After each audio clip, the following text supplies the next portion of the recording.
ఇలాంటి అఘాయిత్యానికి పాల్పడేటువంటి క్రూర మృగాలకు ఎటువంటి శిక్ష వేసినా కూడా తప్పు లేదు. ఇప్పుడు ఉన్నటువంటి సభ్య సమాజంలో మీరు అన్నట్టు విధంగా జంజీ ఎవరైతే ప్రధానంగా ఈ జనరేషన్ మీరు అన్నట్టు జంజీ అంటే 2011 నుంచి 2028 వరకు ప్రజెంట్ ఉన్నటువంటి ఈ కాలమిక్ పీరియడ్లో ప్రధానంగా ఎక్కువగా తల్లిదండ్రుల పెంపకం అనేది కూడా పిల్లలకి చాలా బాధ్యతతో ఇవ్వాల్సినటువంటి పరిస్థితి ఉంది. ఇట్లాంటి పరిస్థితుల్లో వాళ్ళు స్కూల్కి వెళ్తున్నటువంటి పరిస్థితి అయినేమి, అలాగే వాళ్ళు స్కూల్ నుంచి వచ్చిన తర్వాతనేమి వాళ్ళ బాగోగులన్నీ తెలుసుకోవాల్సినటువంటి పేరెంట్స్ వాళ్ళని వదిలేస్తున్నటువంటి పరిస్థితి. మీరు చెప్పే దాంట్లోనే అర్థం ఉంది. ఏది గుజరాత్లో రేపిస్టు పేరెంట్సే ఇలా మాట్లాడుతున్నారని అంటే ఏం చెప్పాలి దానికి? ఫస్ట్ ఆఫ్ ఆల్ మీరు చెప్పినట్టుగానే జెన్జీ గురించి నేను ఇక్కడ విషయం చెప్తాను. వీళ్ళకి ఓవర్ హైప్ అయిపోయింది. ఎలా అంటే ఒకప్పుడు టీవీ చూడాలంటే ఒక టైం షెడ్యూల్ ఉండేది, ఈ హోంవర్క్ ఒక టైం షెడ్యూల్ ఉండేది, ఒక ఏదైనా ఆడాలంటే ఒక టైం షెడ్యూల్. ఇప్పుడున్న ఏ జనరేషన్ కిడ్ అయినా సరే టైం జోన్ అనేది zero zero. They have fun like extreme. Net ఫ్రీగా వచ్చేస్తుంది, గ్యాడ్జెట్స్ ఫ్రీగా దొరికేస్తున్నాయి, యాక్సెసిబిలిటీ మనకి ఇవ్వరు, వాళ్ళ సీక్రెట్ కోడ్లు వాళ్ళకు ఉంటాయి, వాళ్ళ ఓన్ ఇన్స్టాగ్రామ్ అకౌంట్లు వాళ్ళకు ఉంటాయి. ముందు ఈ విషయం మాట్లాడండి. జెన్జీలో 2 టైప్స్ ఉన్నారండి. Too much of good inventions జరుగుతున్నాయి. That is a very good issue.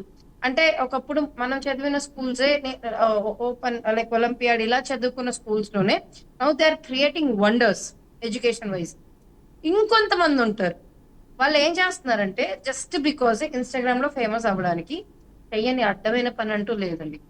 Very sensible issues ని కూడా జస్ట్ లైక్ ప్రెగ్నెన్సీని, పెళ్లిని, లవ్ ని, దే ఆర్ లైక్ చాలా సెన్సిటివ్ ఇష్యూస్ అవి. లైక్ ప్రెగ్నెన్సీ అయినా లేదా ఇంటిమసీస్ అయినా they are doing it in public. Like weight ఏమైతే చేస్తే అనే స్టేజ్ కి ఇచ్చేసారు వాళ్ళు. ఇప్పుడు ఫస్ట్ ఆఫ్ ఆల్ రేపిస్టులను కాపాడారు. ఎలా? మీ క్లాత్స్ మీదనో లేకపోతే అమ్మాయి వేషాల మీదనో అని వదిలేశారు. ఇప్పుడు రెండో పాయింట్ ఏంటి అని అంటే ఈ జెన్జీని వదిలేశారు. ఈ జెన్జీని ఇలా కాదు బాబు మీరు ఇలా వెళ్ళండి అని చెప్పేటోళ్ళు లేరో, లేకపోతే చెప్పినా వీళ్ళు వినట్లేదో, వినకపోతే దాన్ని ఎలా చేయాలో అని వీళ్ళు ఆలోచించకపోవడం వల్లనో నాకు తెలియదు. కానీ ఒకప్పుడు Gen X or Gen Y they use to be in pattern లో ఉండేవాళ్ళు, ఒక సిస్టమాటిక్ వేలో ఉన్నారు. కాబట్టి ఈ రోజు మీరు కానీ నేను కానీ మన జెన్ ఎక్స్ కానీ జెన్ వై కానీ ఎవరైనా కూడా ఆ ప్రాపర్ లైన్ లో వెళ్తున్నాం. We have that thing like okay మనం సెటిల్ అవ్వాలి, సెటిల్ అయిన తర్వాత మన ఫ్యామిలీని చూసుకోవాలి, ఈ ఇదంతా ఇంత ఉంటది అనేది మనకు ఒక ఐడియా వర్షన్ ఉంది. వాళ్ళ జెన్జీకి ఏమైపోయిందంటే ఇన్స్టెంట్ గా ఫేమస్ అవ్వాలి. దాని వల్ల వచ్చే లా అండ్ ఆర్ ఇష్యూస్ ఏంటి, మనకు పడే సెక్షన్స్ ఏంటి. ఇప్పుడు ఎందుకు సార్ ఒక చిన్న మాట, ఎవరైనా సరే ఒక అబ్సెన్సివ్ వీడియో పోస్ట్ కానీ షేర్ కానీ చేస్తే obviously it is a crime for sharing the obscene video. ఈ విషయం తెలుసా అండి వాళ్ళకి? తెలియదు. సరే పోని, ఇప్పుడు నా దగ్గర ఆబ్వియస్లీ ఎవరైనా ఇప్పుడు వాళ్ళు అంటారు నీవి నా దగ్గర వీడియోస్ ఉన్నాయి, సో నేను వాటిని వదిలేస్తాను, కావాలంటే లింక్ కోసం కామెంట్ పెట్టండి, నేను మీకు ఆ వీడియో పంపిస్తాను. This is also crime.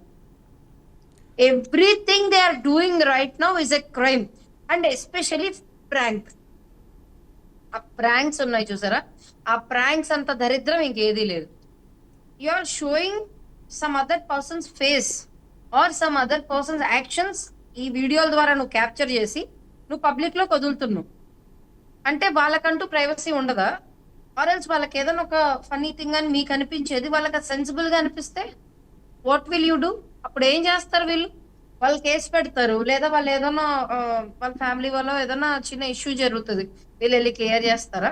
వాళ్ళు వెళ్ళి కేసు పెడతారు, ఇలా పబ్లిక్ న్యూసెన్స్ చేశారు అండ్ నా రైట్స్ ని వాల్యుయేట్ చేస్తున్నారు, వాళ్ళని తీసుకొచ్చి లోపలేండి, ఇలా ఎలక్ట్రానిక్ ఎవిడెన్సెస్ అవన్నీ ప్రొడ్యూస్ చేసి వాళ్ళకి ఐటీ యాక్ట్ ఏమైనా పెడితే ఏం చేస్తారండి? అసలు ఫ్యూచర్ ఉంటుందా వాళ్ళకి? ఫ్యూచర్ ఉండదు. 67E అంటే తెలియదు, 66 తెలీదు, అసలు ఐటీ యాక్ట్ అంటే ఏంటో తెలీదు.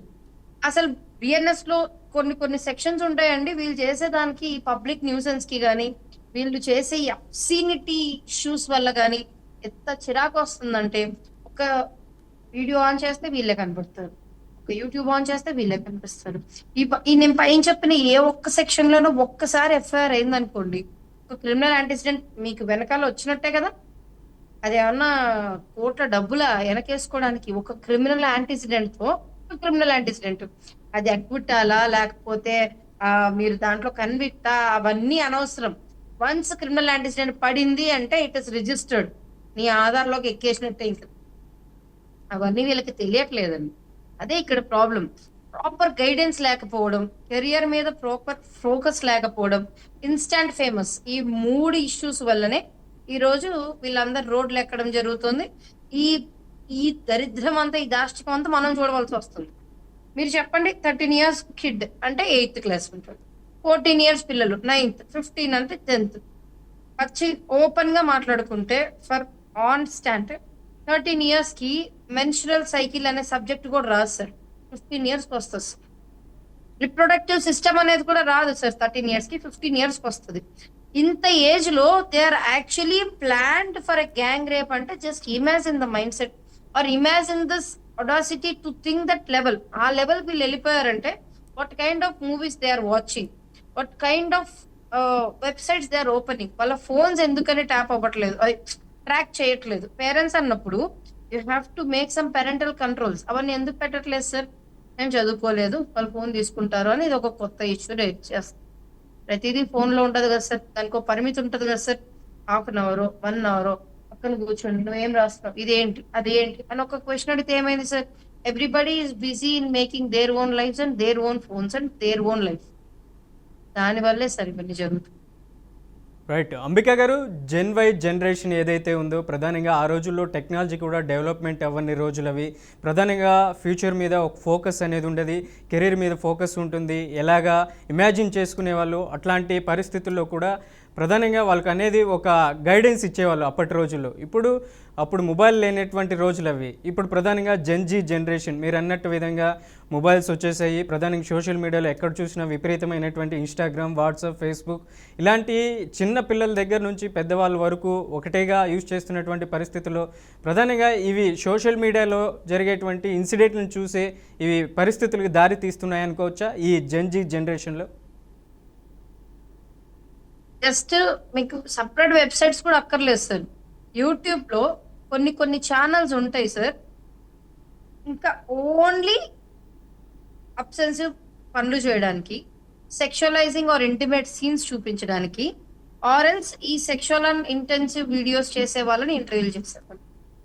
వీళ్ళందరూ మన కళ్ళ ముందరే, మన పిల్లల కళ్ళ ముందరే యూట్యూబ్ లో కనిపిస్తుంటే మనం ఎక్కడికైనా కాపాడుతాం సార్? ఎక్కడికైనా ఏ లెవెల్ దాకా వెళ్తాం మనం? ఒక మామూలుగా మనం మాట్లాడుతున్నట్టే కెరియర్ గైడెన్స్ ఇవేవి లేని పిల్లలంటే అసలు వాళ్ళకి ఇంకా మైండ్ మెచ్యూరిటీనే ఉండదు సార్. ఇప్పుడు ఇంత పెద్ద గ్యాంగ్ రేప్ ఇటు చేశారు అని అంటే just look at their audacity. వాళ్ళు ఏం జరిగినా బయటకు వస్తుంది అన్న విషయం కూడా వాళ్ళకి తెలిసే ఉంటది కాబట్టి ఇచ్చేసారు. అండ్ ఆ పిల్లకి చెప్పారంట, నువ్వు నోరెత్తితే చంపేస్తామని. ఇప్పుడు మనం గుజరాత్ ఇష్యూ మాట్లాడుతున్నాం కదా, ఆ అమ్మాయి ఇంటి కిందకి వచ్చేసరికి గజ ఉనికిపోయి జ్వరం వచ్చేసి ఫుల్ బ్లీడింగ్ అవుతుందంట. ఏమైంది అని అడుగుతుంటే అమ్మాయి చెప్పడానికే వణుకు వచ్చేసి కళ్ళు తిరిగి కింద పడిపోయిందంట. అంటే ఒక్కసారి ఊహించండి, ఆ రేప్ అవన్నీ ఒక సైడ్ లో పక్కన పెట్టేస్తే వాళ్ళు అక్కడి నుంచి ఆ పిల్లని ఎంత ట్రామటైజ్ చేసి భయపెట్టి ఆ పిల్లని నడిపించి కింద తీసుకెళ్లి వదిలిపెట్టేశారు. ఆ తర్వాత ఒకళ్ళు ఊరు వదిలేసి పారిపోయారు అని అంటే వాళ్ళకి ఆల్రెడీ అంతా తెలుసనే కదండి.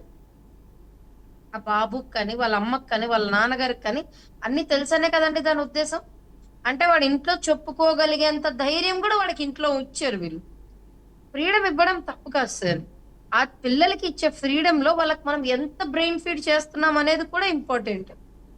బికాస్ కెరియర్ గైడెన్స్ ఉంది లేదు పక్కన పెట్టండి, అట్లీస్ట్ లా అవేర్నెస్ లేకుండా పోయింది కదా. ఇప్పుడు ఒక క్రిమినల్ యాంటిసిడెంట్ ఇందాక నేను చెప్పాను అంటే ఒకవేళ మనకి ఏదైనా ఒక కేసు మన మీద పడింది అని అంటే ఇంతకు ముందు ఆ కేసుని ఇప్పుడు ప్రెసెంట్ కేసు కి కూడా రిలేట్ చేస్తారు కొన్నిసార్లు. That is what we call the criminal antecedent. అంటే నీ పాస్ట్ హిస్టరీ, క్రిమినల్ హిస్టరీ అంటాం కదండి, దాన్ని క్రిమినల్ యాంటిసిడెంట్ అంటారు.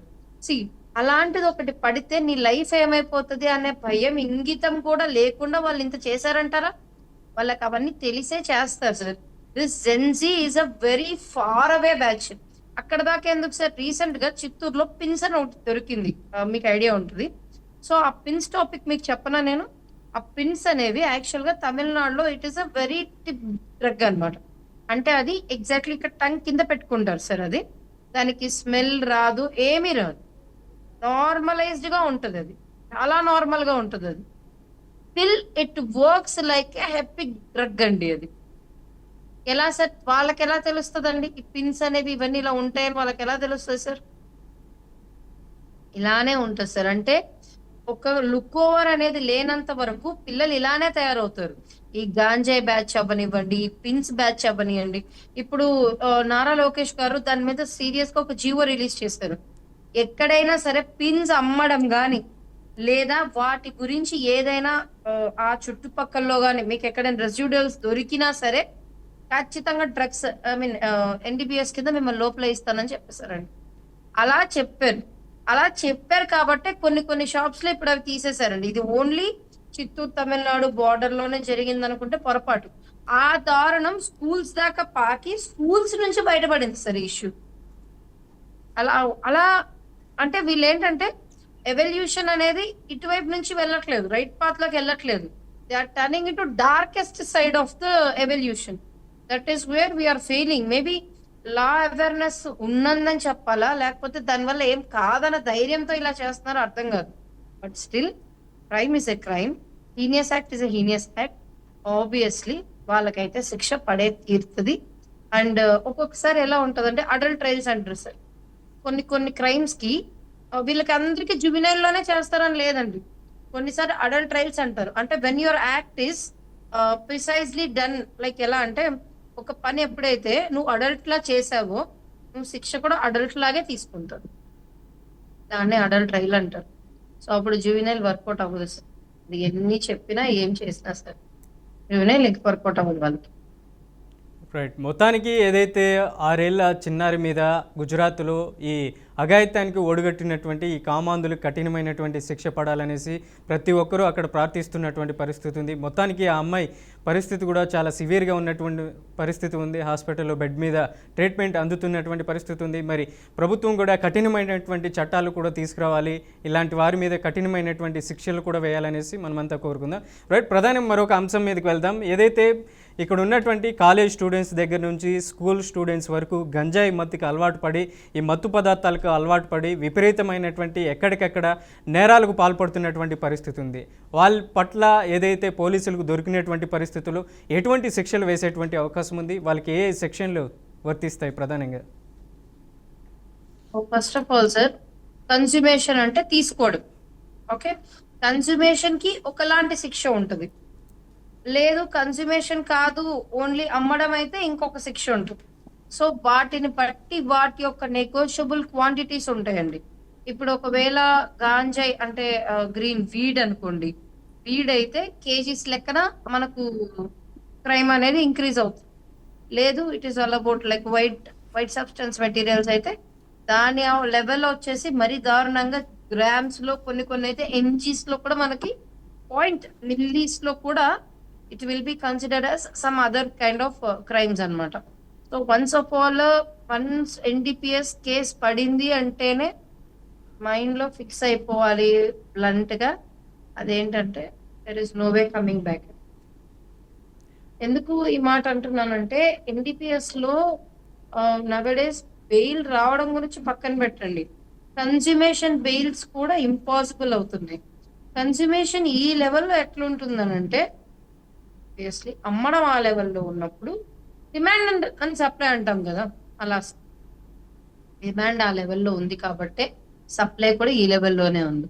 అండ్ అన్నిటికంటే మెయిన్ ఏంటంటే ఎన్డీపీఎస్ యాక్ట్ గురించి చాలా మందికి తెలియని విషయం ఏంటంటే, అది ఒక్కసారి కన్స్యూమేషన్ నువ్వు తీసుకోనో లేకపోతే ఏదైనా అమ్మో నువ్వు ఒక్కసారి దొరికిన తర్వాత రెండోసారి నువ్వు దొరికినా కూడా ఆబ్వియస్లీ నీ పాస్ట్ క్రైమ్ ఇన్సిడెంట్ ని బట్టి ఈసారి కూడా జడ్జ్ చేస్తారన్న విషయం చాలా మందికి తెలియదు. ఆ కన్స్యూమేషన్ వాల్యూస్ ని బట్టి కూడా మన కంప్లీట్ కేసు అంతా డిపెండ్ అవుతుంది అనే విషయం కూడా చాలా మందికి తెలియదు.